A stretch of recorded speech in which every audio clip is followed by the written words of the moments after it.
Hello, good evening, and welcome to Iron Port here on Metropolitan Television. Iron Port is proudly brought to you in association with the Ghana Revenue Authority, Goyle Company Limited, Serene Insurance, and Ghana Link Network Services. They are operators of the Integrated Customs Management System ICOMS at the ports. The show is also powered by the Ghana Ports and Harbours Authority. Indeed, our media partner is the Business and Financial Times, the BNFT. If you want to have a grasp of all that transpired on the show tonight, make a date and grab the Thursday edition of the BNFT, and you'll be able to see all that transpired here on the show. Indeed, we are streaming live on our social media pages. On Facebook, we are streaming live at Ghana Ports and Harbours Authority-GPHA. Ghana Ports and Harbours Authority-GPHA. Still on Facebook, we are streaming live at Port of Tema. And on YouTube, we are streaming live at Eye on Port Ghana. My name is Kennedy Mona. We're going for a quick break. When we bounce back, we'll continue with the show. Please stay. Every now and again, Goyle makes good things happen. This time, Goyle has introduced Super XP Ron 95, a higher grade fuel loaded with additives and yet sold at the same price as normal fuel. Goyle Super XP Ron 95 enhances engine performance like never before. It maintains the engine by keeping it clean from carbon deposits. Goyle Super XP Ron 95 is designed to burn slowly and thus improves fuel economy, making you save money after several kilometers. Goyle Super XP Ron 95 gives you a smooth driving experience, that is, less vibrations. Fill up with Goyle Super XP Ron 95. Now there's no need to pay more for any higher grade fuel. Goyle has that sorted. Goyle, good energy. Electricity, pay your taxes. Our taxes, our future. Because you see, without our taxes, we wouldn't have good roads, good schools, better hospitals, street lights, and other very important social amenities. When we pay our taxes, we give our children free and quality education. Talga, my money too small. Why should I pay my tax? Look, small. Salifo, it doesn't matter how small or big your business or income is. You still have to pay your taxes. The little taxes from each and every one of us, when put together, could give your community clean water or that deprived school with tables and chairs. Please pay your taxes. It is your responsibility. It is your civic duty. It is the law. Impressive factory.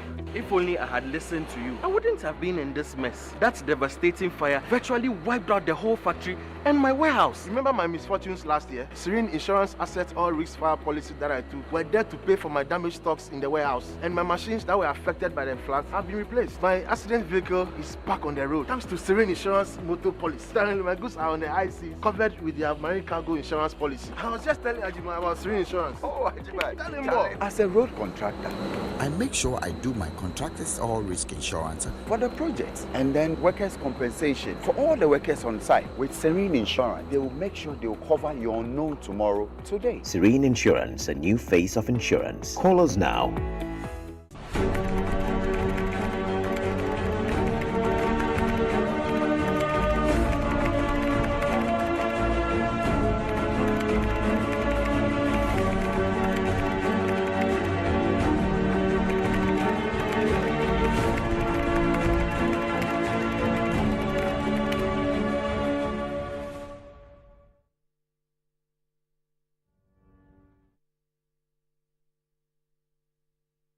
All right, so you're welcome back. It's now time for us to take a look at happenings in the Port and Maritime Ministry in the course of the week. And in the course of the week, officials from the Transnet National Ports Authority, TNPA, of South Africa paid a working visit to the Ghana Ports and Harbours Authority. They met management of the authority led by the Director General, Mr. Michael Luguje. Plus, the fact that the Ghana Shippers Authority also in the course of the week organized the fourth in a series of sensitization workshops for truck and haulage drivers who plies Ghana's corridors. Let's take a look at these stories. The Ghana Shippers Authority, in collaboration with some of the key actors in Ghana's transit trade, has once again held a sensitization workshop for haulage truck drivers in Tema. Together with the Ghana Ports and Harbours Authority, Customs Division of GRA, Ghana Police Service, the Environmental Protection Agency, and the National Road Safety Authority, the workshop was used to deliberate key issues that impact the conduct of the transit trade along Ghana's corridors. Some of the key issues include the carriage of dangerous and hazardous cargo, non-tariff trade barriers, and the road traffic regulations. The Chief Executive Officer of the Ghana Shippers Authority, Benonita Bismarck, reviewed some discouraging setbacks that were identified during the fact-finding mission the authority embarked on prior to the sensitization workshop. The latest fact-finding trip undertaken only last week, from March 7 to 11, on the Tema-Paga corridor revealed some rather disturbing results. There were altogether 80 checkpoints made up of 56 police and MTTB stops, 10 customs checkpoints, 4 immigration checkpoints, 7 axle load stations, and 3 forestry barriers.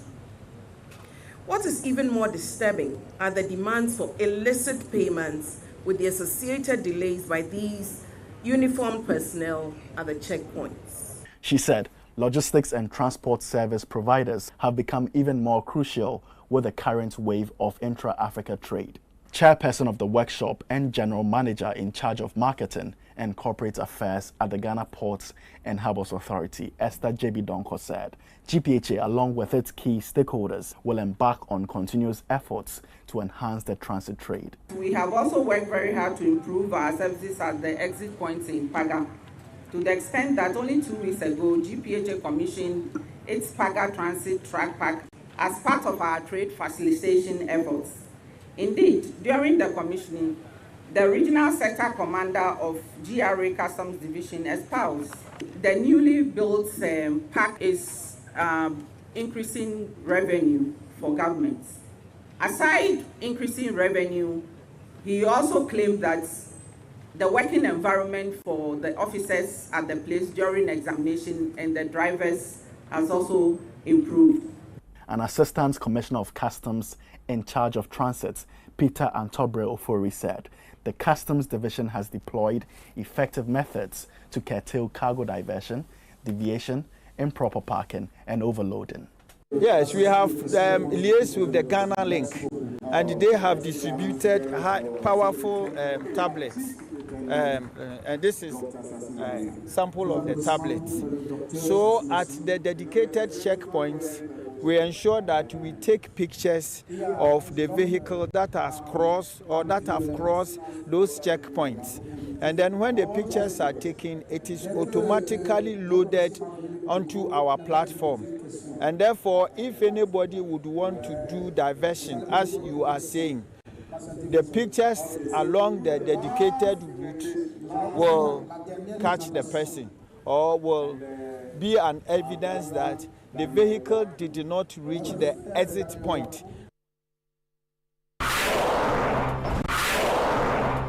A delegation from Transnet National Ports Authority in South Africa has visited the port of Tema to understand the Ghana Ports and Harbours Authority's containerization strategy, as well as share theirs in efforts to strengthen existing systems and bolster the good cooperation between the two organizations. The group from Transnet also visited the port of Tema to draw lessons from the newly developed liquefied natural gas terminal in Tema. The delegation toured the port of Tema, including the MPS Terminal 3 and the new LNG terminal. At the meeting with senior management of the Ghana Ports and Harbours Authority, GPH's team shared how it has been able to gain success in its hybrid system of port operations. Terminal 1, 2 are multi-purpose, owned by the Port Authority.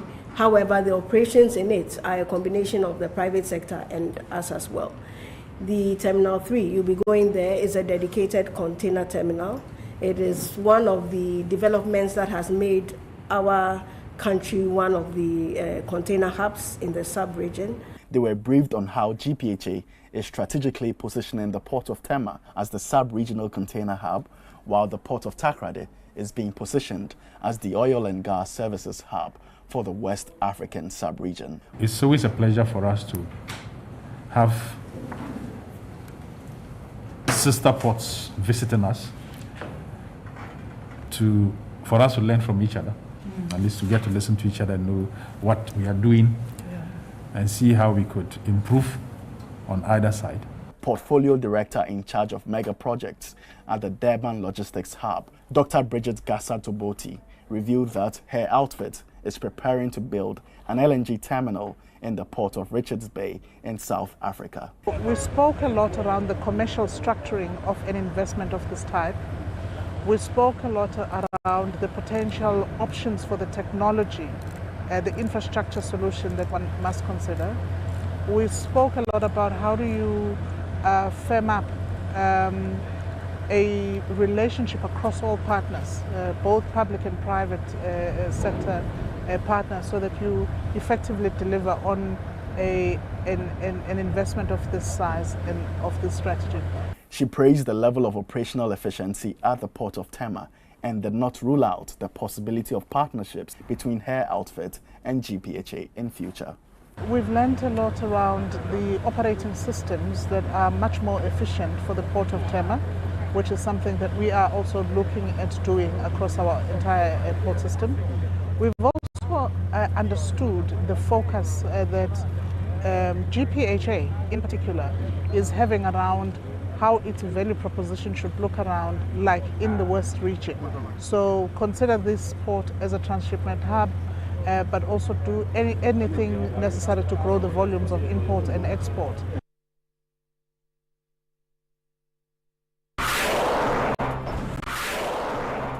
In a related development, the Tema Regional Police Command and the Ghana Ports and Harbours Authority have reaffirmed their commitment to continue collaborations towards the protection and security of Ghana's port environment.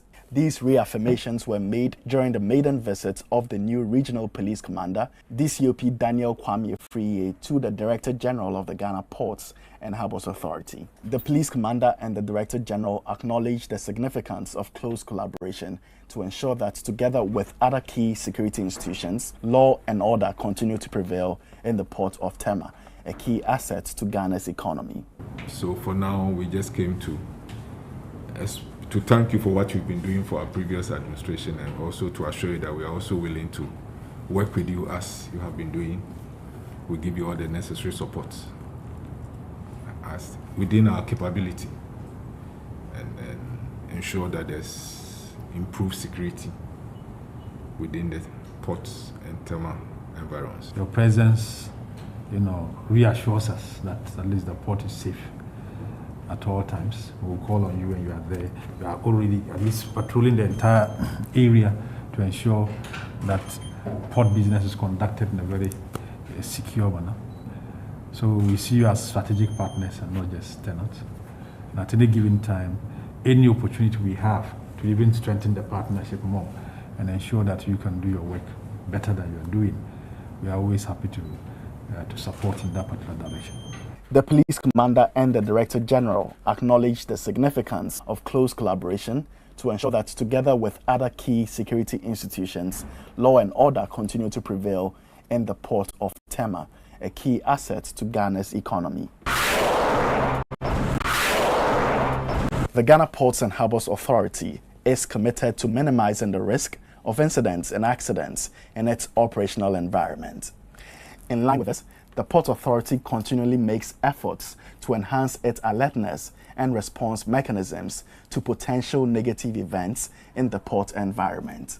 As part of these efforts, the Marine section of GPHA, in collaboration with allied agencies such as the Ghana Navy and the Environmental Protection Agency, recently partook in an oil spill drill in the port of Tema. The team deployed several of its sophisticated equipment and trained personnel in this simulation exercise. The exercise, according to the Deputy Harbour Master in charge of logistics at the port of Tema, Daniel Kwame, forms part of the Ogbangami Express 2022, a multinational maritime exercise in Western Africa. We were called in to attend to an oil spill at the anchorage. So that is what you saw us doing. We had to go in. We were 5 boats. Josephine Asante, Benowusu Mensah was the target vessel. We had Joseph Owusu, which was a work boat. We had the Osajifo, which was a security patrol boat, and we had the mooring launch, which was to help us to deploy the oil spill.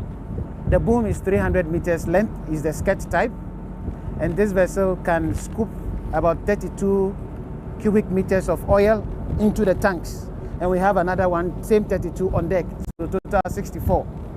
It has also the capability to spray dispersant. That is what you saw us spraying from the yellow booms that we fixed here. And that on board is about 45 cubic meters of dispersant. He said the Port Authority will continue to improve to ensure that the safety of the port environment is not compromised. All right, so those were some happenings in the port and shipping industry in the course of the weeks. Now it's time for us to take a look at what's happening on the global stage. A year after a giant container ship got stuck in the Suez Canal for almost a week and disrupted global trade for months, another Evergreen Marine Corporation vessel has run aground, this time near the U.S. Capitol. According to Bloomberg, the Hong Kong-flagged Ever Forward got stranded after departing the Port of Baltimore Seagate Terminal last Sunday night, according to mapping data compiled by Bloomberg. The 334-meter vessel was en route to Norfolk, Virginia, when it got stuck in the Chesapeake Bay. Evergreen said it has arranged for divers to inspect the vessel for any damage and is participating in coordinating efforts to refloat the ship as soon as possible. The company also said an investigation into the cause of the grounding is underway. The Maritime Gateway portal reports that Maersk vessels are still calling at Russian ports to deliver containers booked before the invasion of Ukraine and to pick up roughly 50,000 containers stranded in Russia. The online portal says, as a result of what the Kremlin refers to as a special military operation in Ukraine, the shipping line has temporarily blocked new container bookings to and from Russia. Russia reportedly accounted for around 2.5% of the company's total sales last year. Stockholm Environment Institute has developed a groundbreaking platform that delivers information on cargo transported by individual vessels, the companies that own the cargo, and the greenhouse gas emission associated with global maritime trade. Named Global Shipping Watch, the platform is set to bring a new level of analytical depth, accountability, and transparency to shipping and international supply chains. As disclosed, the platform introduces a pilot version covering large trading countries such as the US and Brazil. It combines a detailed description of cargo in individual ships, including ownership information, with data on ship movements and operations obtained from satellites and land stations. All right, so those were happenings in the port and shipping industry on the global stage. You can send us your comments ahead of the show on our WhatsApp line, dedicated WhatsApp line, which is 0559019177, 0559019177. Remember, at the appropriate time, we shall be activating the phone lines for you to call in and contribute to the discussion. Tonight, we are talking ports in West and Central Africa. Particularly, our focus is on the Sustainable Port Partnership Initiative. What is it? What is it about? And so we have one person that is playing a very key role, cardinal role, in the Sustainable Port Initiative in West and Central Africa. We have in our studios Dr. Harry Barnes Daban, who is Executive Director, Executive Coordinator, Ports Environmental Network Africa PENAF, Executive Director, Executive Coordinator, Ports Environmental Network Africa PENAF. Doc, good evening and welcome to Iron Port once again. Good evening, sir, and thank you for having me. I think last year we were glad to have you. Thank you. Yeah, it was an interesting discussion. It's your first time this year. Definitely, yes, it's the first time. So yeah. Happy New Year is in order. Thank you so much for that one. Yes, of course, yes. Absolutely. So we want you to give us a brief background on the Sustainable Port Partnership Initiative. What is it about? Yeah, that's a very interesting one. It's, I would say that it's been triggered by a series of events. And then these events can be actually basically categorized into two. So the first one, like two factors, yes. And the first one being the fact that African ports historically did not really pay much attention to the issue of environment. I mean, until the year 2000, thereabout, for example, environment in African ports basically meant sanitation, port cleaning, and then beautification and that kind of situation. But from the 2000 onwards, I mean, as we turned into the millennium, there was a drive to actually make institutional reforms of our ports to make them more efficient. And that saw an increase in private sector participation in our ports. So we could see in most of African ports, well, let's look at our own kind of regional context. So Western Central African ports, then we found multinational terminal operators like Bolloré, like the Maersk Line, and then AP Mola, DP World, etc., amongst others, getting involved in the terminal operations of our ports. What happened was that as the ports got institutionally reformed, then the Port Authority started to take on a new role to become regulators of the ports. And one of the issues they had to really regulate was that of environment. Right. Even though they were not really up to it, but it was a role that they had to take up. And just around that time also, environmental considerations had become key. A key factor in global developmental practices. And so these multinational operators that came into our ports in Western Central Africa came with a lot of environmental knowledge and practices. And of course, from where they come, you are obliged to transfer best practices from your country or from your region into where you go. And so they brought in some of these new practices that they had. And naturally, it affected the way our ports operated. So our ports then had to also take on the environmental challenge and then begin to take up roles to become competent in improving this. Of course, some of them had then set up environmental officers, and then they had competent professionals that were manning this. Just around that time also, my organization, Ports Environmental Network Africa, also started having programs with the Ports Management Association for Western Central Africa. Of course, we did the same also in East Africa, to actually begin to get them to work cooperatively on their environmental issues. The issue is that the issues were common among all the ports. What you find in Abidjan is the same you find in Ghana, in Tema, whatever there is. So these are some of the developments that were really taking place. So together with the Ports Association, for example, we organized the first African Port Environment Conference, which was hosted by the Ghana Ports and Harbours Authority in 2010. And it was held in Tema, which was really interesting. And then we also went to Mombasa in Kenya. And then we've had 3 series now. The last one was held in Congo in 2020. Apart from that, also, the PENAF also worked with the Port Management Association also on international environmental sustainability visits. So we took them to ports like Antwerp, Rotterdam, Amsterdam, Bremen, just to see what happens elsewhere, and then be able to very well developed ports. Exactly. So those kind of like the benchmarks. Exactly. So you look at it. You want to get the best practice, and then you get to understand why you should do what, and then find ways of adapting. So these developments were ongoing, and so the ports really acknowledged the need that yes, they had a common problem. They need to tackle it in a common approach. What was the common problem? There are several. If you look at even port reception facilities like we discussed the last time, for example, ships are coming into our ports, but adequate facilities to really receive these wastes is the big issue. Some ports are ahead. Ghana, Nigeria, they are ahead, but other ports also are struggling. Just of ballast water discharge. So ships that discharge ballast water that could really bring in invasive marine species into our systems is a big challenge to handle. Oil spills. Like just what we just viewed before this program. It's also a huge issue, how to respond to these spills. So there are several. Air pollution, for example. These were all issues that are common to the ports. And if there's a common issue, a common approach is the best way to do it. So then we have to get them to work cooperatively. And apart from that, also we also worked with the Abidjan Convention, UNEP, to also do the first strategic assessment of environmental policies in the ports in our sub-region. So these were issues that were being done, carried out to bring about the institutionalization of cooperation. But it was very slow. It was very slow.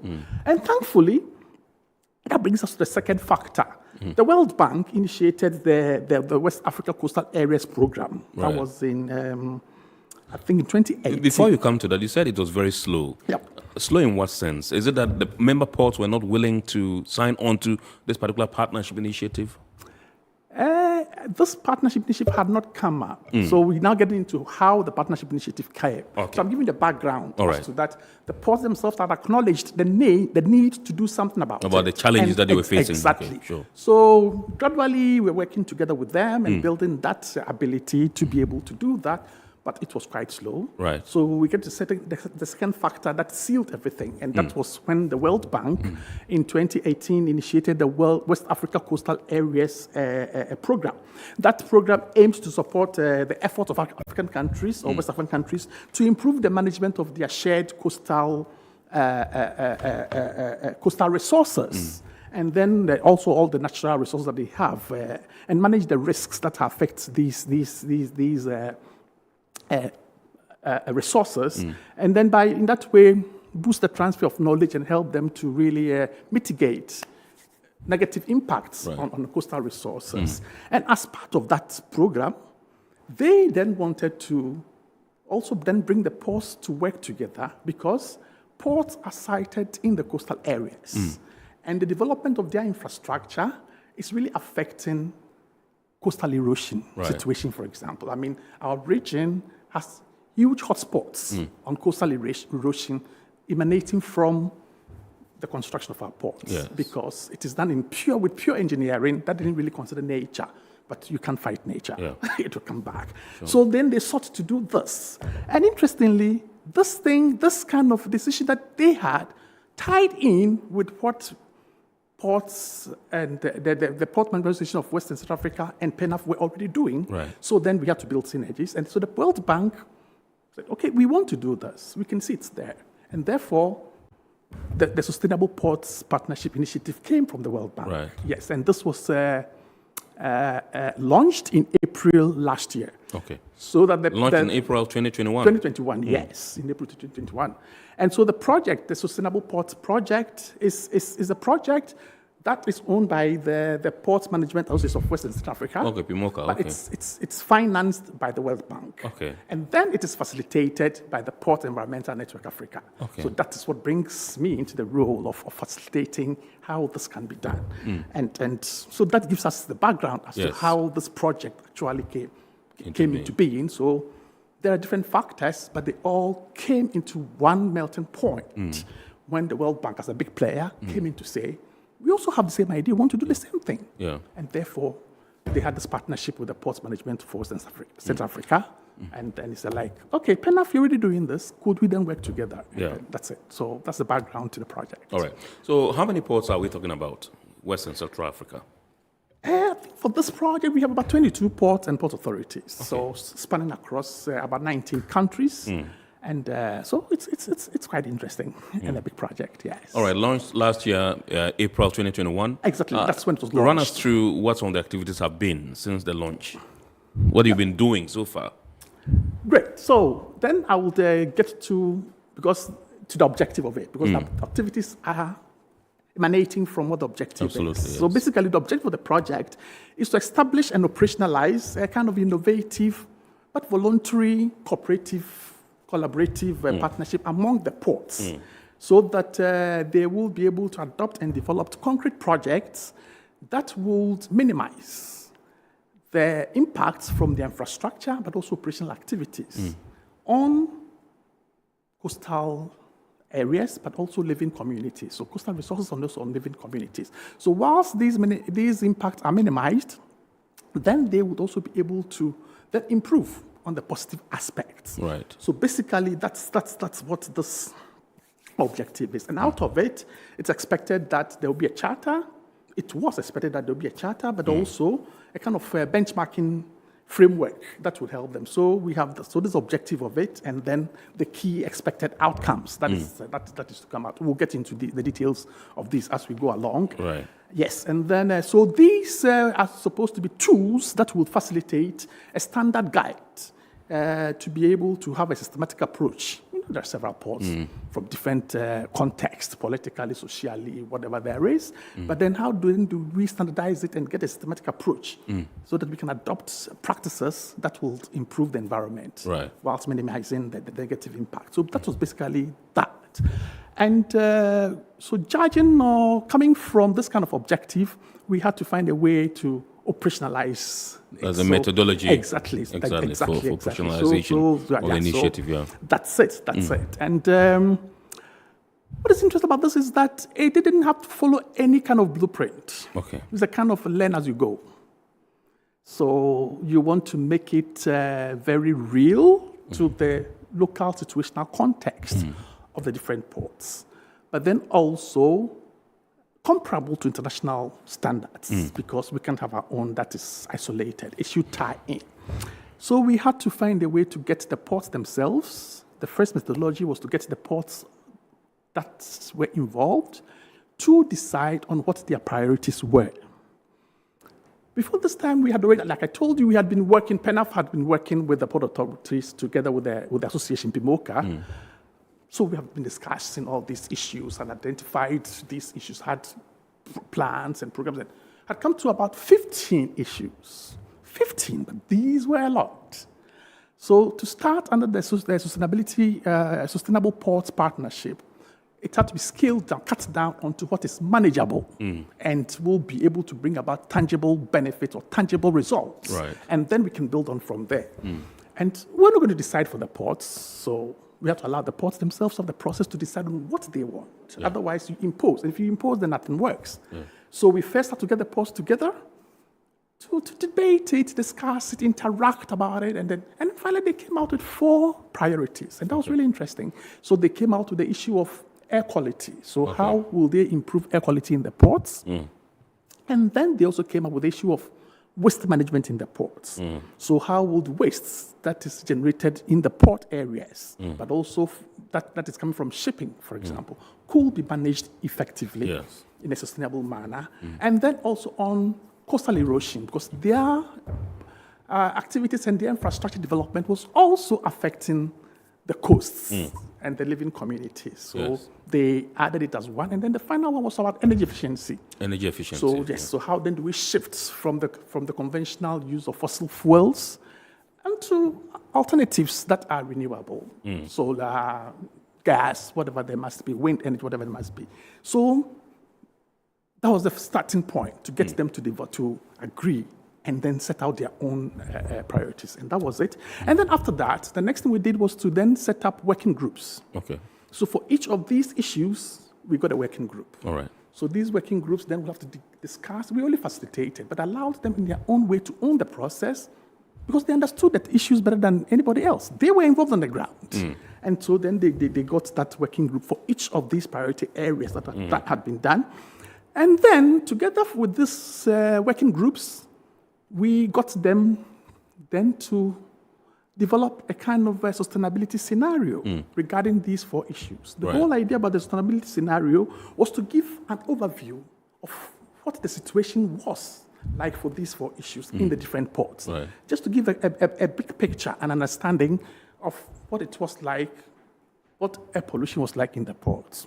Generally, not within detail, but to give a good description, what energy efficiency status was like, and then what coastal erosion status was like. For that coastal erosion, for all of the issues, it could be different for different ports, but just to get that general overview. And then from that one could get an understanding of that status, but then also how long-term improvement could be made in those areas by considering the causal analysis, so what was causing these challenges, for example, what were the threats, for example, what were the impacts also from them, how were they being managed, for example, and also what were the key barriers to the management as what's being done, and then the actions that were needed to be able to overcome these, and then what were the roles for the different stakeholders? I mean, you've been with the port, so you understand that the port is a huge community with different stakeholders that have different objectives. But what can each of these stakeholders, what role can each of these stakeholders play to be able to really help improve these 4 areas? And then what capacity then is needed to be able to do this? So we got to discuss and then develop this kind of scenario for us. And then and the next one is where we have to get to. So I want you to tell us who constitutes these working groups that you mentioned. Thank you. So what we do is that we don't try to create new systems or new structures. We work with what exists. So the Port Management Association has its own committees, different committees for different aspects. So the harbour masters have their own committee. They have committees on whatever. There's one on a technical committee on environment. Right. So this issue, even though it affects everybody, the core becomes the environmental committee. So members or experts in that committee are the ones that we work with. Okay. And then we encourage stakeholder processes. So they go back to make the contacts and consultations with the stakeholders in their various ports and then come back. So the core experts we deal with is the environmental experts in the different ports. So for each port, we have gotten them to identify an environmental focal point. So they constitute the members of these working groups. Okay. So we were about moving to the next one when I came in. Yes. So the next point had to do with how to develop a kind of sustainability benchmarking. Because you want the ports to have a kind of common approach to doing things, common but differentiated, because different ports have different levels of development. So, but then you want to still be able to get them to be able to do something about around the issues, and therefore in a very systematic way. Right. So it was to develop a kind of benchmark that is to be done. So, but it's part of the methodology that is in place. So developing a sustainability benchmarking that comes with indicators, that comes with targets, and that comes with skills for rating and ranking, but in a very systematic way that the ports themselves can even assess how they are doing, evaluate to see how we are coming forward, and then measure whatever they are doing. In all of these things, it's voluntary because it's not a legal thing, but it's voluntary. That's very interesting about it. And basically, then the next thing is that once we have this in place, then we can also get a kind of third-party verification system. So the ports could do their own kind of assessment, but then we also open it up to a third party, an auditor, who can come and then using the benchmarks that we have, evaluate this, and then get into discussion. Say, yes, you say this, but this is what we see. What were the gaps? What were the strengths? Right. What were the weaknesses? What are the opportunities? What are the threats? How can we improve? And therefore, so to get an independent third-party assessment. And then after this, the last point, to really get it operational, because all these things are developing things, but how do you bring it, let it take off on the ground concretely, is to pilot a number of ports. Like I said, there are 32 of the ports. We can do this. So to pilot 3 ports. So 3 ports are going to be selected, and then whatever mechanisms... They have not been selected yet? It's still being discussed. Okay. So we would get there, but then there's a criteria. And the criteria we're looking at is that our sub-regions are a bit complicated. We have the language challenge. So we have the French, English, the Portuguese. In fact, there's some small Spanish also somewhere. Okay. But the 3 official languages for PMOCA is French, English, Portuguese. So it's covered that one. And then also there are big and small ports. That's it. And then also there are ports that are in the west. Yes. There are ports that are in the central. And there are also ports that are really up for the sustainability challenge. They want to do something about it. Others are just crawling. So how do you balance these factors and make a choice? So these are the parameters that we're going to use to choose the 3. Right. Yes, so that it will be really representative and give us a good idea of what is happening, and then pilot these ports. And then the lessons can be shared and then help and then get the other ports to also latch onto it and build it. So basically, these are the kind of methodologies that we have put in place. Okay, so out of 15 issues, it was scaled down to 4 as priority areas. And you mentioned air quality, waste management, coastal erosion, and energy efficiency. Exactly. And April, next month, will be 1 year since the launch of this initiative.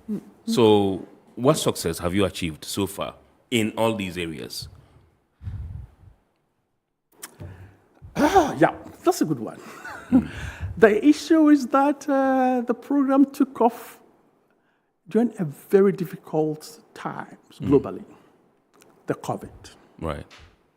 And COVID-19 affected everything that you want to talk about in business, in private life, in everything. So it kind of slowed down. So we had made some progresses, which we're going to talk about, yes, but also had some challenges. But if you want to get on to what has been achieved, I would say a lot of things have been done, but key are 2 things. It is the fact that a port environmental and social sustainability charter for the first time, has been developed. Okay. By participants. The Port Environment and Sustainability Charter. Charter. Okay. Charter has been developed. So it was developed by these key experts that I talk about. I mentioned who formed the working groups. Yes. And then it was sent to their council meeting. The PIMOCA has a council that meets every year. So that's where all the top decisions are made, just like a board they have their own board, yes, but then their top is the council. So in November, they had the council meeting in Douala, Cameroon. They approved and adopted the charter. So for the first time, we have a port sustainability charter for West and Central Africa, but no other African region. The maritime region for Africa is divided into three. We have the Northern Africa, we have the Eastern and Southern Africa, and then we have the Western and Central Africa. It's the first. So West and Central Africa is the first. So they have developed and then approved and adopted the implementation of a charter. We'll get into the details of that later. So that's one of the major achievements. We can talk about the main goals of this later. But then the second achievement that I will talk about is this emergence of an innovative governance mechanism that is not led by the state. Conventionally, for all organizations of the state, and mostly, you get that decisions and policies, it's always directed by the state. Right. But we can see from this project that we're getting a non-state-led governance mechanism, not only at the national level or at the local level, but at the regional level. And that's a huge one. Right. So that the port authorities are not waiting for the state to tell them what they should do. But then the interesting thing is there are some dynamics and nuances here, that the ports are not bypassing the state. So the states get involved in the decision-making, they get involved in the discussions, the meetings, but only as an actor, as one actor, but not the dominant one. Right. So the conventional state-led arrangements exist. The ports participate there, but on their own, simultaneously, are developing their own governance arrangement, which is non-state-led. And for me, that's the most interesting thing. Right. They're taking their destiny into their own hands and moving ahead of the state in some of the issues. They understand their business. They understand their risks better. They understand what it takes to do what. And therefore, I would say the charter and this governance mechanism that is emerging as the major achievements. And if these are solidified and made to work, we'll see huge transformation in our ports. All right, so you wanted to go into the details of what the charter entails and what it has spelled out for, these ports and the operationalization of the initiative. Right. Yes, so to start with, the charter basically aims at creating a common ground. Like I told you, it's not a legal thing that is coming from the International Maritime Organization. It's an arrangement between the member ports, yes, so the 22 ports. Exactly, so it's voluntary, which is very interesting. So the charter then is to facilitate a common ground among these ports to collaborate among themselves and then be able to adopt common pragmatic actions. That's what the charter is supposed to do. Right. And then these actions are meant to mitigate the adverse impacts from the operations and infrastructure, but then also improve the positive benefits of these. And that's really nice. And the main goals of this, so basically from what I've said, the main goals are to harmonize environmental management approach of the ports that are participating in this partnership, but then also to promote the adoption of pragmatic environmental and social sustainability policies. Because you find some practices and policies across the globe, but then how do you bring it to Africa? We have our own kind of context. So this is looking at a pragmatic one that is suitable, of course, accepted and comparable to global practice, but also suited to the local situational context of the ports. So it becomes a kind of common approach, but also differentiated in ways that is made meaningful and adaptable by the ports, and that's it. So, and then also to exchange experiences and practices amongst them as they implement these kind of situations. And that's it. And then from that point, to say the ports are able to assess and improve their performance. So the charter is what binds them together in this way, so that all this kind of fragmented approaches that they are having now could be kind of brought together and harmonized. Yes, and then they can assess, comparing it to the other one, but based on their own circumstances, this one. So we kind of term this as co-petition. Right. So it's not competition, but co-petition. So we co-generate, we co-work together, but maybe I need 30% of improvement, and then you need only 20 because of where you stand. But in any case, we are all building up from a certain point and then growing. So basically, that's what it is. And then, so these are in brief, what the chart is supposed to drive. So, but it's a whole text. Nearly 1 year would have given you an opportunity to assess the commitment level or compliance level, so to speak, of the member ports. What is this like? Commitment and compliance. Great. Are they actively involved? Okay. Commitment, I'll say, is huge. Like I told you from the beginning, it began, or it has, 22 ports in there. And from these 22 ports, you have 96 experts who form the 4 working groups. So 96 experts. And then you have port authorities from 19 countries. Right. So if they were not interested, come on, they don't even get there. So the participation alone, getting in there, shows their kind of commitment that they want in there. And then the next commitment I see is that they are working together, agreeing and understanding. Look, we have a common problem. Can we be able to do it together? And it's being done interactively and inclusively. Yeah. If you look at how they identified the 4 issues, for example, they had to work together and agree. And after identifying these 4 issues, being able to work on a charter that the council could approve. So it tells you that they have a certain commitment to change their circumstances. They have a kind of commitment to be able to transition into sustainability. And that's it. And then working together, so that's what it is. And then, like I already told you about the charter, co-developing an initiative that is non-legally binding, but voluntary, and they say that we are going together. These already show commitments, and you cannot ignore them at all. They are significant, they are huge. We know what our sub-region is like, and we know how things operate for regional bodies. So it's good these commitments are there, but it doesn't mean that there are not challenges. Right. It doesn't mean that there are not challenges. So we'll come to the challenges, right. But can you tell us in what you expect to see, what results you expect to see in the short, medium, and long term? How soon do you expect that these initiatives that you have rolled out would begin to yield results for the benefit of these, ports? Okay, that's a good question. It was like we indicated tangibles, as it were. We started from April, and by the end of December this year, we expect some results. What has happened to this point is to try to gather all the information, get them together, get them to work together, get them to understand, get them to know that we have to do something. So what is being expected from now, by the end of the year, tangibles, because the charter is seeking tangibles. The charter is saying that, look, we have had enough of talking shops. Right. We have had enough of meetings. We go and talk and come back. But we want to see results, and that's it. So,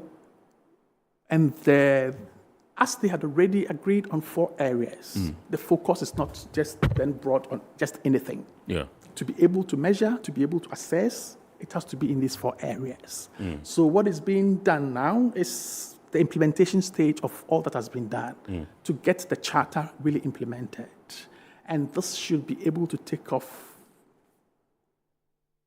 by end of May, latest. The implementation stage should start. Yes. Now, what is this implementation stage is going to really get to do is now to be able to visit the ports, the pilot ports that I mentioned, the 3 of them, and then pick empirical data. Which are yet to be picked.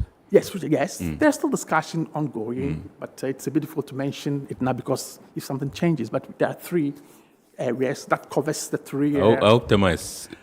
Tema has been very active, to be honest. Right. Tema has been very active, and Tema Port is a big player. Yeah. It's a big player, and it shows the interest and commitment. So some of the factors that are being looked for, Tema in the stands selection there. of the criteria. The criteria, Tema stands there. And Tema is on the list that we are really considering. So it's there. It's also English, so it's among the others. Right. And Tema has been really committed. And so moving on from there is to really get into the 3 ports that will be picked eventually, and then collect empirical data, interact with the ports to see what is there, what has to be done, and then what's within the context of the 4 issues, what projects that they want. Right. Because nobody's going to decide for any port that do this, and then if you do that, no, they have to choose what they want, and then tools will be developed to be able to measure what is done with these ports, and then they're going to be linked with investors that are interested in bringing these kind of projects that the ports pick into play. Right. Because you get to understand that public-private partnerships are the way to go. I mean, partnerships are the way to go. The Port Authority does not necessarily need to spend its own money on everything. When it can afford it, it can. If you remember, I said it here at the last meeting that we had, that if it comes to port reception facilities, for example, the ports don't need to spend their own money to do that. There are private operators who have the experience. They understand what it is, they understand what it takes, they have their money. Yeah. So they come in to invest, you create a kind of, how would you call this? A kind of arrangement, but not a lease, but an arrangement for them, and then they come in, they do their business, but then you also get paid from the profits that they are making. Right. And then the port authorities can then invest their monies into other areas that they would necessarily have to do. So it is also so the concrete projects we're expecting to look up it's yet to be picked up in this implementation stage as the ports are visited. And for the project they identify through international interactions and all the arrangements that are being made will be linked to investors that have interests in those areas. And then from there is what we expect to see these concrete projects. And the ports themselves are really looking forward to. They want something done for themselves. So it's not able to mention now because we haven't gotten them to choose. Of course, we have had interactions with some ports, so there's an idea as to which ports want. But we want to have this official visits to them. We call these ports pilot ports or lead partnering ports, these 3. And then they get there, and then the concrete projects will come up. Right. But it should be within one of these 4 areas. It doesn't mean that the ports cannot invest in other things. Ports that have good practices and perform things will be recognized and be looked at. But the charter is driving these 4 issues. Right. And we want it to be the starting point. But then it's still flexible to review it as they progress along the line and add on others. But we start from somewhere concretely and then do it in a systematic manner. Right. And so we're expecting that by the end of the year, we will see something from these ports in these 4 areas. Okay. All right, so this is Ion Port here on Metropolitan Television, and tonight we're discussing the Sustainable Port Partnership Initiative in West and Central Africa. Our guest in the studio, Dr. Harry Barnes, the Band Executive Coordinator, Ports Environmental Network Africa, PENAF. Remember, you can send us your comments through the show via WhatsApp line, dedicated WhatsApp line, which is 0559-019-177, 0559-019-177. We are going for a quick break. When we bounce back, we'll continue the discussion and also take your messages as well. Please stay. Every now and again, Goil makes good things happen. This time, Goil has introduced Super XP Ron 95, a higher grade fuel loaded with additives and yet sold at the same price as normal fuel. Goil Super XP Ron 95 enhances engine performance like never before. It maintains the engine by keeping it clean from carbon deposits. Gold Super XP Ron 95 is designed to burn slowly and thus improves fuel economy, making you save money after several kilometers. Gold Super XP Ron 95 gives you a smooth driving experience, that is, less vibrations. Fill up with Gold Super XP Ron 95. Now there's no need to pay more for any higher grade fuel. Goil has that sorted. Goil, good energy. Electricity, then pay your taxes. Our taxes, our future. Because you see, without our taxes, we wouldn't have good roads, good schools, better hospitals, streetlights, and other very important social amenities. When we pay our taxes, we give our children free and quality education. Tell God, my money too small. Why should I pay my tax? Look, small. Salifo, it doesn't matter how small or big your business or income is, you still have to pay your taxes. The little taxes from each and every one of us, when put together, could give your community clean water or that deprived school with tables and chairs. Please pay your taxes. It is your responsibility. It is your civic duty. It is the law. Impressive factory. If only I had listened to you, I wouldn't have been in this mess. That devastating fire virtually wiped out the whole factory and my warehouse. Remember my misfortunes last year? Serene Insurance Asset All Risk Fire policy that I took were there to pay for my damaged stocks in the warehouse, and my machines that were affected by the floods have been replaced. My accident vehicle is back on the road thanks to Serene Insurance motor policy. Currently, my goods are on the high seas, covered with their marine cargo insurance policy. I was just telling Ajima about Serene Insurance. Oh, Ajima, tell him more. As a road contractor, I make sure I do my contractors all risk insurance for the projects, and then workers' compensation for all the workers on site. With Serene Insurance, they will make sure they will cover your unknown tomorrow today. Serene Insurance, a new face of insurance. Call us now.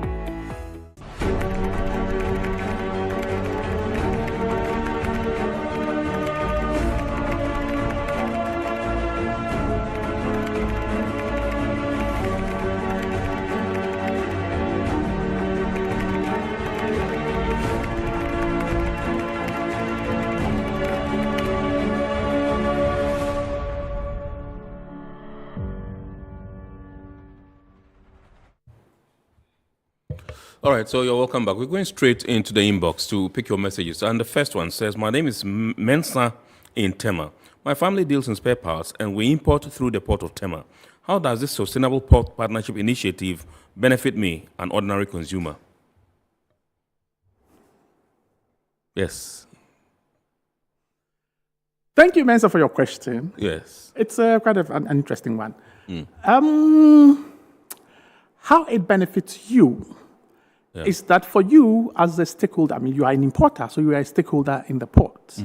And as part of this Sustainable Port Partnership, we are getting the ports to institutionalize stakeholder engagement, where they listen to your concerns and your concerns in ways that will be able to reduce negative environmental impact in the ports, but also in the communities around, but also for you as a stakeholder. Right. And then how to improve the positive aspects. So, for example, for you who is importing spare parts, you could get to a point where the status of that spare part that is arriving in the port may be subjected to a question. Because if it is allowed to enter into the country, is it going to help pollution or is it going to curb pollution? These are issues that may affect you. I'm just looking at the kind of business that you do. But nobody's going to impose that on you. As part of the stakeholder engagement, the pros and cons of what you do, the impacts of what you do will be assessed, will be discussed. And then when you yourself get to understand why you need to make it more sustainable, you yourself will look for how to do it. Right. And then we will do what is right. Because for now, stuff coming into the country is just business as usual. But whether we like it or not, if there are negative impacts, we may not feel it now, but somebody is going to pay for it tomorrow. If old engines, more adjusted ones, are allowed to get into the port and they smoke as they are put in vehicles, somebody's going to pay for it with his health. And if it is with his health, it's also with his economy, with his money to pay for health. So simply to talk about, the stakeholder engagement is going to get you on board, and then your issues are going to be discussed as it is, in line with how do we make your business efficient through making it sustainable. Thank you. Right. Okay, so I've been told we can activate the phone lines now for you to call in and contribute to the discussion. The number to dial is 0552 020-552-8353, 020-552-8353. You can call in and contribute to the discussion. Now we're going to a second message. It says, hi, Kwame here. How does this initiative tie into the ongoing wave to cut down carbon emissions in this industry globally? Thank you very much for your question, Mr. Questioner. The name is... Kwame. Kwame, thank you very much for your question. So if you listen to me, you realize that there are 4 areas that has now been decided to work on. Air quality is one, and energy efficiency as well. So the question that you ask ties in with these. Of course, all the other areas also get connected, but I'm looking at the direct issues. And if you agree with me, these issues tie in with the global environmental sustainability agenda of the SDGs, or of reducing carbon emissions. So that's where it is tied toward. It's not only something that is meant to look at it from the local context of where the ports are located, or the countries in which they are located, or the region in which we are located, but they tie in onto the global agenda. So the global agenda of the Sustainable Development Goals are connected to this. African Union's own goals of also fulfilling environmental improvements to build the economy, and then without leaving anybody behind, is also connected to this. So in every aspect, this project is supposed to help the ports to contribute to the achievement of the global sustainability agenda. Thank you. Right. Okay. So this one says, I'm Francis Nsia. I'm watching you live from Kokomlemle. I think the Sustainable Port Partnership is a laudable initiative, but please ask your guests, to what extent is the difference in language barrier affecting the arrangements put in place? Thank you very much, Mr. Questioner. You really seem to understand our sub-region very well. And trust me, the Ports Management Association for West and Central Africa has 3 working languages: French, Portuguese, and English. So all our meetings is made up of all these languages that are present. All these languages are present. There is interpretation, there is translation. The documents are also always produced in these 3 languages, and everything is discussed. The project has already set up a kind of a virtual workspace for the ports to put in their information there, but also to take information from there. Right. And if you get into that space, it is also in these 3 languages. So no language is left behind. It's properly communicative and very, very inclusive, and everybody's involved in it. No one is being left behind in this. Right. Thank you. Good evening, Mr. Host and your guest. Kindly ask your guest if there are sanctions to ports who do not adhere to the partnership initiative. This one's from Dan in Tema. Dan, thank you very much for your question. Sanctions are really good. But we are starting from a kind of non-disclosure, not to make people afraid to disclose. So we starting from rather the right word is a confident disclosure. If we begin with sanctions straight away, then you kill the initiative. Then immediately you ask people to go away. Because people have problems. Not that they don't want to address it, they just don't know how. So can we start from the point where we make them open up and talk about their problems, and then we help them to address it from a confident disclosure perspective, and then gradually we all move together. When we get to the point where we know that there's enough capacity, there's enough knowledge, there's enough technology, then we can really begin to bring in the issues of sanctions. But for now, it's a new thing that we're starting. We don't want any discouragement. We want everybody to be part of us. So we're starting from the point of confident disclosure. So sanctions, not yet. It's voluntary, and we want it to keep going, to keep kicking. And when it gets institutionalized, things will fall in place naturally. They'll fall in place. Thank you. All right, this one says, my name is Lawrence. You have probably mentioned this earlier. I am curious to know what role the World Bank is playing here and what does the World Bank seek to achieve or benefit here? Thank you. Yes, so you're very right. I already mentioned it. The project belongs to the Port Management Association for West and Central Africa. Sure. The role of the World Bank is financing the project to be able to institutionalize this innovative governance arrangement. And that's it. So the World Bank does not dictate what should be done. And I already indicated, the working groups are the focus. They decide on what they want, and then they come up with it. It takes time, it's iterative, but they are allowed to own the process. So it's theirs. And therefore, the World Bank is only supporting the ports to achieve what they want to do. Thank you. All right, so this one says, I'm Nestor from Takwa. Can your guests tell us which countries are involved in this particular arrangement? You have a list of the countries involved in West and Central Africa? Thank you very 22 much. Ports? 22 ports. So, Yes. I mean, you can easily, several of all of them. I mean, Ghana, Nigeria, whatever you want to talk about. I mean, they're all there, but 22 ports. And to mention that is a long list. I'm not going to be able to mention every list here. But please, you could just Google it and then find the countries, the coastal countries that you have in the sub-region. And you'll find all of them. They're all participating, 22 of them, please. Okay. One says, my name is Samuel. Please, the gentleman is talking about pollution.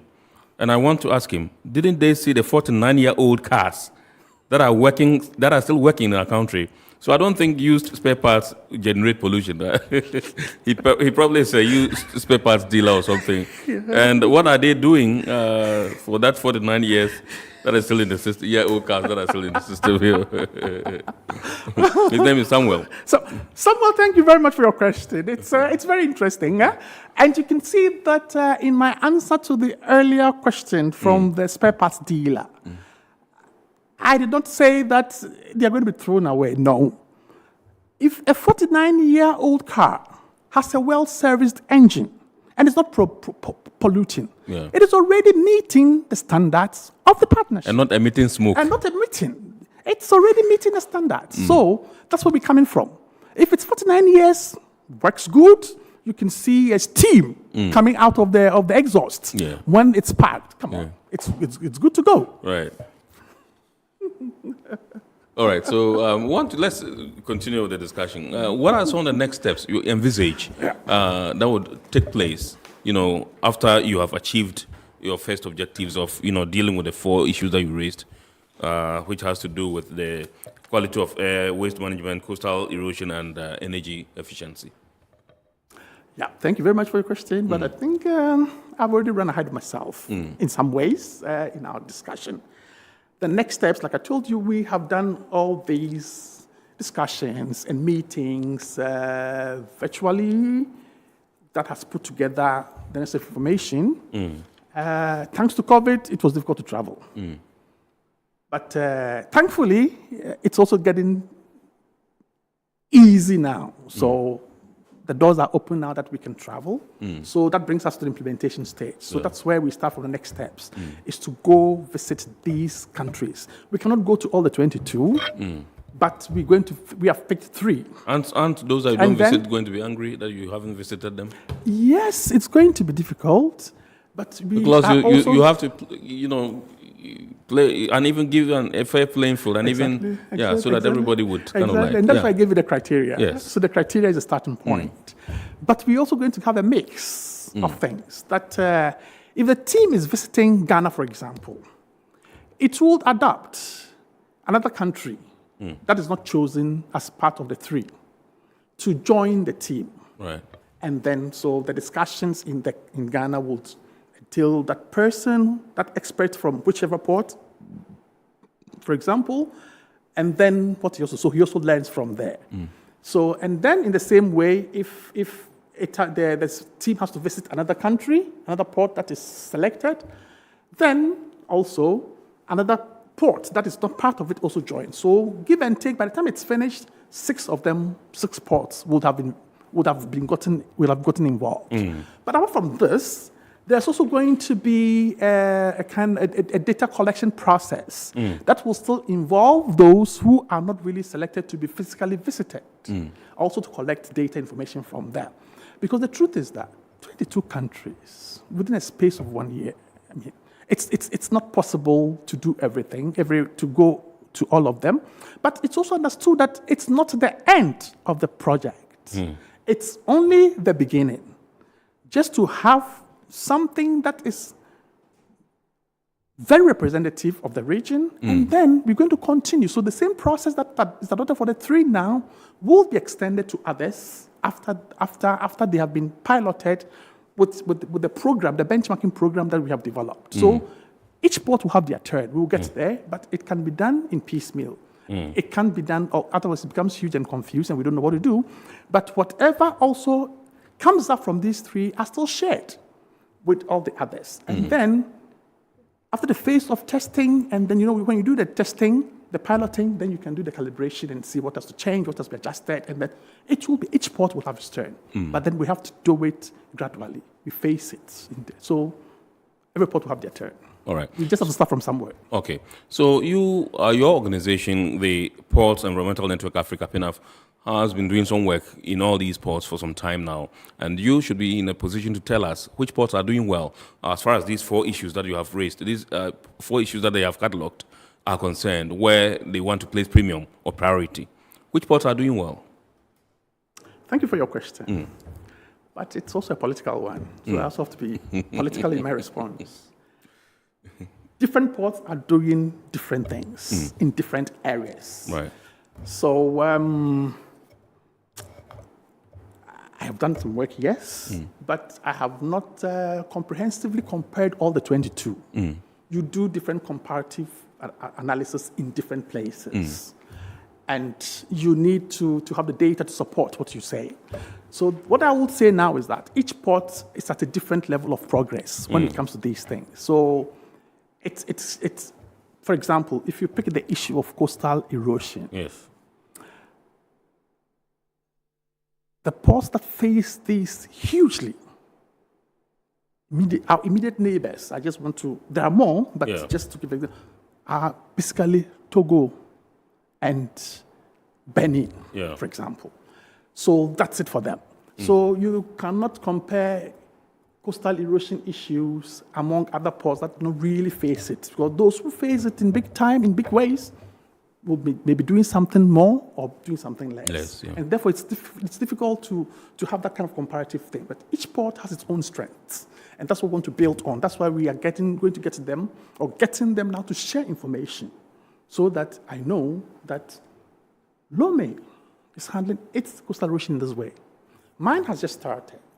I mean, in Ghana, we also have it, except it's not close to us. So it goes eastwards. So you find it more in the Volta areas. And what we find in the western part of Accra is, it's there, but it's not as devastating as you can find towards the coastal, so towards the eastern part. And so that's what the analysis goes. So I wouldn't rush to say which one is doing what at the stage. Each port is doing at a different level, and we want to bring them all together to share knowledge and experiences. When we have done this project and then we have come up with the common criteria and benchmarks, then we will be able to show that for these 4, this port did that, and that port did that. And it's going to be tied with an award scheme. And that's why we need a third-party verification. And then it doesn't become a debate, but it's legal. So that's what I would say now. All right. It's a political question, you have to be careful. All right. Last time you were here, we took a look at waste reception facilities in the ports. Exactly. How are we faring? It's still being discussed with the Port Managers Association of West and Central Africa. So we're looking at it. We're still trying to pick data from different ports. The association currently is on a mission in a number of ports. So in all these ports that it is going, it is picking the information and picking the data. And what we have at this stage is that PENAF is building a collaboration with the European port reception facilities operators. And what we want to do is to also set up an African association of the providers of port reception facilities. And of course, there are some ones that are really good, and there are some ones that also need to build capacity. But we want to bring everybody together and then be able to take them along on visits, that they can see what is happening elsewhere, get them to understand why they have to do what. I mean, if you come to Ghana, for example, there are some operators here who don't even understand what they are doing because they see it as business and they're doing business. Yeah. But Do we throw them away because of that? No. They need to be helped with capacity, with the knowledge and with the practice of what it takes. And if they get it, they will be able to do what it takes. I mean, take Zeal, for example, in Integrity. Huge, because he understands what he's doing. A couple of them also in Tema. Yeah, maybe I don't go too much more, but they know. They've been there for a long time, they understand. But so we need them to show the experience of what there is. And even for these ones, they still lack some capacity also elsewhere. And so with this partnership with Europe, we are not asking Europe to come and impose on us. No. It's a question of learning lessons. They could also learn certain indigenous lessons from us. And that's why we say partnership is key. So we are working on that, and hopefully we should be able to do. We've already had one webinar online, but we're trying to get a physical meeting when the sanctions on COVID is eased. But we need to choose which country is ready to host it, and then bring all these research facility operators together and let them know that it's about capacity building, knowledge generation to help them to do their job better. And it's business. It helps the economy. It grows the system in which we all find ourselves now. So that's the work that we are doing. So still collecting data. With respect to air pollution, you mentioned it's one of the issues, and I just want to find out from you whether we have up-to-date or state-of-the-art equipment to be able to measure the amount of polluted air we have, and whether indeed the air we have at the moment is the right one that we should have. State of the art. That's a good question. Modern equipment. So to speak. Okay, so I think I prefer that one. Best available technology to meet your needs. But the issue also is that pollution monitoring is not as simple as this. It's also huge. So are you going to look at what kind of indices do you want to look at, for example? Because if you go too broad, then you also get too broad things and then you don't even do anything. But if you scale down on what are your important parameters or indicators or indices, they can build on. So, for example, if you pick, for most of the ports, I want to, not only Tema, not only Integrity, but for most of the ports, when it comes to air pollution issues, clinker dust is a huge problem. Clinker dust, that's from, so the cement-producing companies, they are one across the ports. So if you want to monitor air quality in a port, for example, one of your indices that you want to look at will be particulate matter. Because clinker is so fine. So which one do you want to see? So you want to use that one, for example. Now, on the issue of climate change also, then you want to also maybe look at ozone-depleting substances, for example, or carbon emissions, maybe from trucks that are coming in, also even from the equipment that are used in the ports. So it boils down to picking a few parameters. For me, if I have just 3 or 4 indices, is okay. And then as for the monitoring equipment, if even it's not available in Ghana, it's available everywhere. You can source it from anywhere. And the Port Authority, once again, I get into this public-private partnership deal. I'm a firm believer in partnerships. The port authorities don't need to invest their own monies in this. Do it together with the private investor, for example. Because if the port authority doesn't even have the skill, the ability to read and interpret the readings and the measurements that is being taken, for example, that's the issue there. So equipment can be available. If you get into private sector partnership, together you decide on which indices that you want to monitor, and then you set it rolling. So they pick it up, they interpret the results, and then the results that the port authority finds, you make a policy out of it. And it's not a one-time thing. It should be continuous monitoring. Then you will know better. You start, and then you get your baseline data. So that is what we'll say, because your baseline data will tell you where you stand. And then you will know how to bring it down. And the continuous monitoring will let you know if it's coming down or if it's still going up. And then also, you have to install these stations at certain locations, because if you're monitoring cement production for particulate matter, and then you set up your equipment in how many kilometers far away, you don't get the results. So you choose the location that can really pick it up for you. And then from there, you can make a decision. And once it's clear, the cement factories will understand. They know it. They know it. And then together, you can then get them on targets. reduction targets and a period under which they will have to do this. Yeah. And then it can always be negotiated, it can always be discussed, but just start from that point. Do you think the World Bank is willing to support countries which are unable to acquire some of these equipment, you know, to do their work and to ensure that they have the right, you know? At this stage, I'm not able to speak for the World Bank. They have their own policies. They have their own things that they want to support, and so and what they want to fund. In this project that we have, you mentioned the funding, exactly, so yeah, sure. This is what we have. Air quality is there. So, like I said, they're going to link the ports into investors, to investors who are able to help the ports do this. So, yes, they are prepared to support in that way. It doesn't necessarily have to be their funding, but the investment network that they create should be able to help the ports to do this. Yes. You are an environmental specialist. We just want to find out from you. You mentioned the issue of clinker dust as one of the most serious issues affecting ports across West and Central Africa. What do you think can be done, you know, to perhaps engage these companies that manufacture spents and that, you know, take delivery of their whatever in the ports to be able to bring their dust limits to their dust pollution to acceptable limits? You want to get me into trouble, right? But I'll still answer you. And I will talk from personal experience in practice, not just reading or anything. With 2 ports. But, okay, I would avoid certain names. In Tema, for example, I mean, GASM had been there for all the years, and it was a big problem. But the Port Authority, at some point, this was between the late 90s and early 2000s, the Port Authority was then really serious about it because the issue was that it was not going to affect staff or people who use the port when they are in their active years like now. It comes up maybe when you have retired. And then your lungs are already filled up with this dust, and then you get into all this kind of cardiac whatever.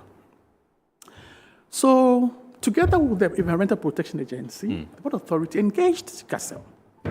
And GASM was responsive to it. Right. It took some time, yes, but it was all the negotiation and the discussions.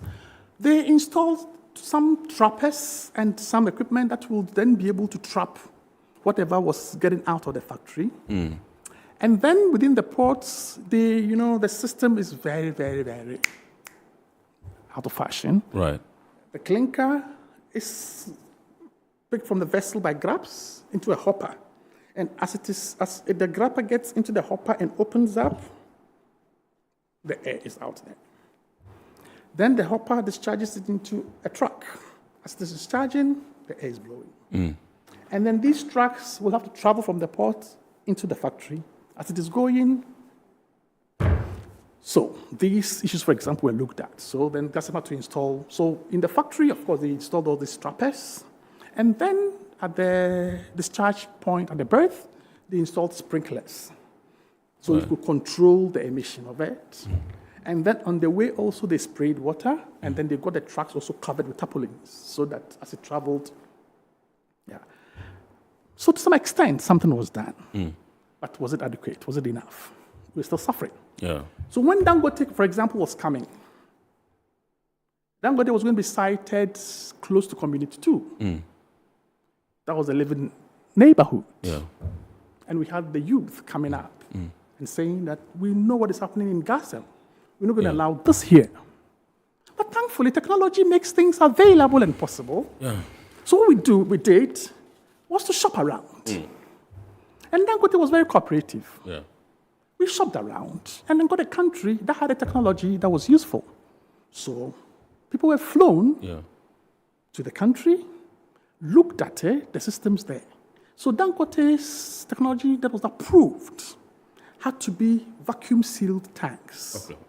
So when they were not bringing in clinker, they were bringing in cement. We have just 30 seconds. Exactly, yeah. So then these tankers, vacuum tankers, were coupled to the vessels and pumped into the tankers, and then they drove to the factory and then discharged also through it. And then so then the problem of emission was solved. Okay. All right. That's it. So that's how we draw the curtain on tonight's edition of Iron Port here on Metropolitan Television. Our guest has been Dr. Harry Barnes-Daban, Executive Coordinator, Port Environmental Network Africa, PNAF, and we've been discussing the Sustainable Port Partnership Initiative in West and Central Africa. Our sponsors are the Ghana Ports and Harbours Authority, that's Ghana Revenue Authority, Goil Company Limited, Serene Insurance, and Ghana Link Network Services, the operators of the Integrated Customs Management System, ICOMS, at our ports. And the show is powered by the Ghana Ports and Harbours Authority. Remember, the abridged version of the show is aired on Ghana Television every Wednesday at 8:30 p.m. Make a date and watch that one as well. We say a very big thank you to you for staying with us. My name is Kennedy Mona. God willing, next week we shall come your way again with another wonderful edition of Iron Port. I wish you a spare week ahead and stay blessed.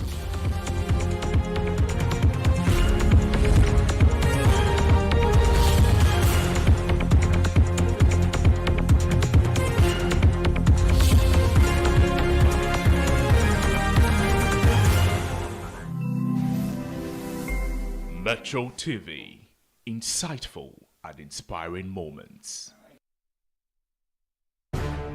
The world has seen a lot of evolution in recent times. Global network